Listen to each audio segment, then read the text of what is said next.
Kuya Balan sa Kabantian High School student. Na palagi may topic dito sa Kabantian National High School. So ngayon, maghahanap kami ng isyong panlipunan dito malapit sa Kabantian. Tara! Tara! Kaming tatlo naghahanap ng isyong panlipunan dito sa Kabantian at yun, para papunta na kami sa Jollibee kasi dito yung palagi yung nagta-traffic. Papunta na kami guys, kaso hindi traffic.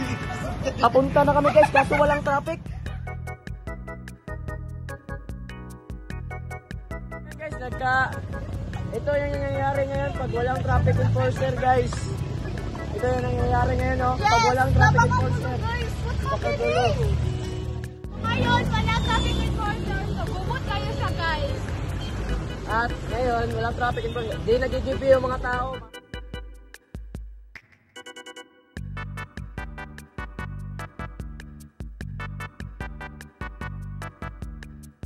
Ngayon guys. Maghanap kami ng tao na ma-interview namin dito sa Kabantian. So guys,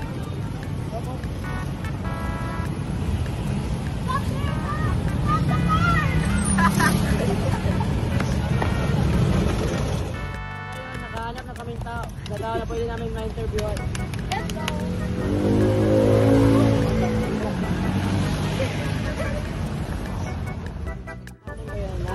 Traffic enforcer dito sa intersection sa Kabantian Boy.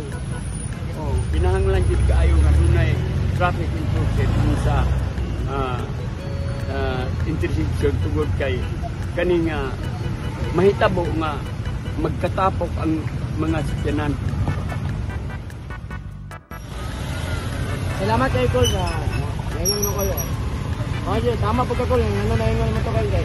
Tawa, kung walay traffic enforcer, walay nag-giveaway sa kalsada, halos haras ka na mo, ano mga agi. Salamat kay Col.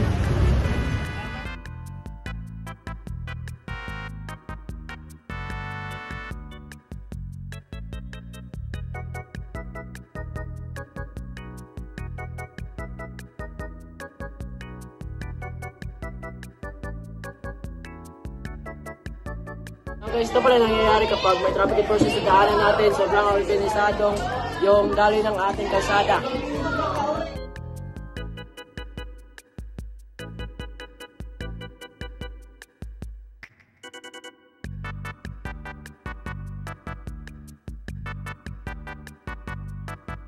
Guys, ngayon tapos na yung vlog namin at Napakainit! napakainit guys. I'm so hot guys. Thank you for watching.